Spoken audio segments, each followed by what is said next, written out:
মসজিদে আসে আল্লাহর নবী বলছেন তাকে মকবুল হজের মতো সওয়াব দেয়া হয়।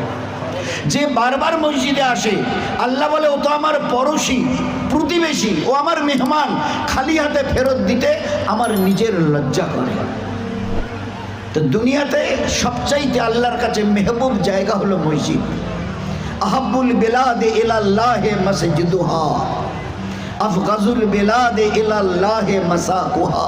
আল্লাহর কাছে দুনিয়ার মধ্যে, গোটা দুনিয়ার মধ্যে সবচাইতে দামি জায়গা হচ্ছে মসজিদ।